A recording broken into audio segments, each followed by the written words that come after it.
بسم اللہ الرحمن الرحیم۔ السلام علیکم ڈیئر ویورز، کیسے ہیں آپ سب؟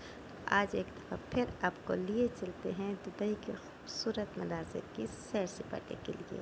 تو آپ کیجئے سیر سپاٹے اور ہم کرتے ہیں آپ کے ساتھ کچھ گپ شپ۔ آج کی گپ شپ کا عنوان ہے جنریشن گیپ۔ سب سے پہلے تو یہ سمجھنا اشد ضروری ہے کہ what is generation gap. Generation gap کس طرح سے ڈیولپ ہوتا ہے؟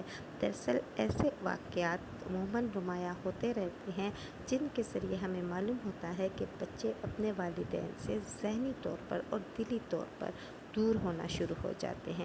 پھر وہ آپس میں اپنے مسائل ایک دوسرے کو بتانے کی بجائے اپنے دوستوں کو ساتھ شیئر کرنا شروع کر دیتے ہیں، اور یوں ان کے اور والدین کے درمیان ایک گیپ پیدا ہونا شروع ہو جاتا ہے۔ یہ گیپ کیوں پیدا ہوتا ہے؟ دراصل وہی بچہ جو کل تک آپ کی انگلی تھامے آپ کے پلو سے لپٹا گھوم رہا ہوتا ہے، وہی بچہ یکدم اپنا دامن چھڑانے لگتا ہے اور آپ سے دور ہو جاتا ہے۔ سب سے پہلی وجہ تو اس کی یہ ہوتی ہے کہ اب اس کے آئیڈیلز، اس کے رول ماڈلز چینج ہو جاتے ہیں۔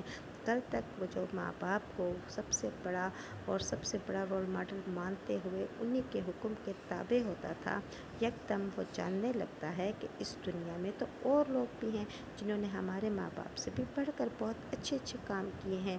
اور پھر دیکھیے، نہ چاہتے ہوئے بھی وہ کمپیریزن کرنا شروع کر دیتا ہے، یعنی اپنے ماں باپ اور دوسرے لوگوں کے مابین۔ اور یہاں پر ماں باپ کے جو خامیاں ہوتی ہیں، کیونکہ وہ بھی تو فرشتے نہیں ہوتے، ان میں بھی خامیاں ہو سکتی ہے، یہ خامیاں ان کے سامنے نمایاں ہونے لگتی ہیں۔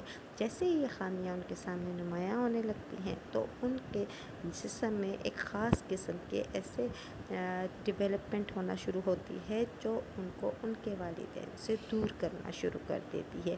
یہ فزیکل بھی ہوتا ہے اور مینٹلی بھی۔